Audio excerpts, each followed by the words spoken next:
జై శ్రీరామ్ అండి అందరికీ.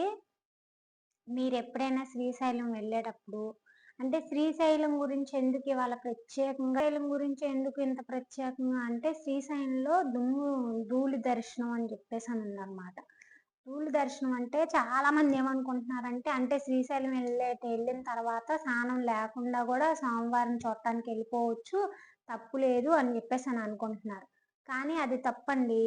స్వామివారు ధూళి దర్శనం పెట్టింది ఎప్పుడంటే ఆయన యొక్క ఆవిర్భవించిన రోజు అంటే శివరాత్రి రోజు మాత్రమే ధూళి దర్శనం అనేది ఉండిద్దనమాట. అయితే ఇప్పుడు విడిగా వాళ్ళేంటి ఇలా ధూళి దర్శనం ఉంది అని చెప్పేసని గురువుగారు చెప్పిన షార్ట్ వీడియోలు విని అక్కడికి వెళ్ళేటట్టయితే ధూళి దర్శనం ఉందంట, స్నానం చేసే పని లేదంట, డైరెక్ట్ దర్శనానికి వెళ్ళిపోవచ్చు అంట, తప్పు లేదంట అని చెప్పేసి అని అనుకుంటున్నారు.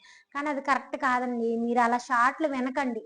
షార్ట్లు కాకుండా వాళ్ళు ఏ ఛానల్ అయితే ఉందో ఆ గురువులది ఆ ఛానల్లోకి వెళ్ళిన తర్వాత శ్రీశైల దర్శనం స్నానం చేసి వెళ్ళాలా చేయకుండా వెళ్ళాలా అని కొడితే మనం దాంట్లో టైప్ చేస్తే దానికి సంబంధించిన వీడియోస్ అన్నీ వస్తాయి. అందులో గురువులు ఎంచుకొని చూస్తే మీకు క్లారిటీ తెలిసిద్ది. ఎందుకంటే ఈ షార్ట్ వీడియోలు ఏంది ఆ 2 ముక్కలు మాత్రమే ఉంటాయి. ఏది శ్రీశైలం వెళ్ళేటప్పుడు స్నానం చేసే పని లేదంట అని చెప్పేసి అది అందుకని చెప్పేసి షార్ట్ వీడియోలు కాకుండా లాంగ్ వీడియోలు గురువులు చూడండి. దాని కథ వినొచ్చు, అసలు ఎలా వెళ్ళాలని తెలిసిద్ది. దాంట్లో వాళ్ళు అక్కడికి వెళ్ళినాక ఏ మంత్రం జపం చేయాలని చెప్తారు, అన్ని చెప్తారనమాట. ఈ షార్ట్లు వినేసి అవును ఇలా వెళ్ళొచ్చు అంట అని చెప్పేసి మనం దారిలో వెళ్ళేటప్పుడు ఎలా పడితే అలా వెళ్తాం. అవునా ఎక్కడ పడితే అక్కడ ఆపుతాము, టీ అనో లేకపోతే టిఫిన్ అనో ఎక్కడో కాడ ఆపుతాం కదా.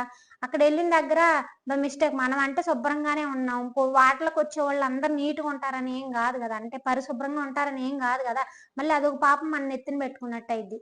అందుకని చెప్పేసి అని శ్రీశైలానికి వెళ్ళేటప్పుడు శివరాత్రికి వెళ్ళేటప్పుడు అయితే ధూళి దర్శనం అని చెప్పేసి అని ఉంది. కానీ విడిగా ఎప్పుడు వెళ్ళినా ధూళి దర్శనం అనేది లేదు.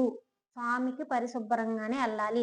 అదిగాక ధర్మం సనాతన ధర్మానికి ఇప్పుడుకి నెంబర్ 1గా అంటే సనాతన ధర్మంలో ఎవరు ముందున్నారు దేవీ దేవతలు అంటే అది శివ పార్వతులు మాత్రమే ఉన్నారు ఇప్పుడు కూడా.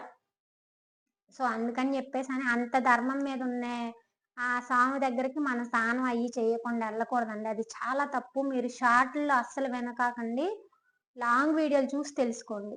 సో థ్యాంక్స్ అండి.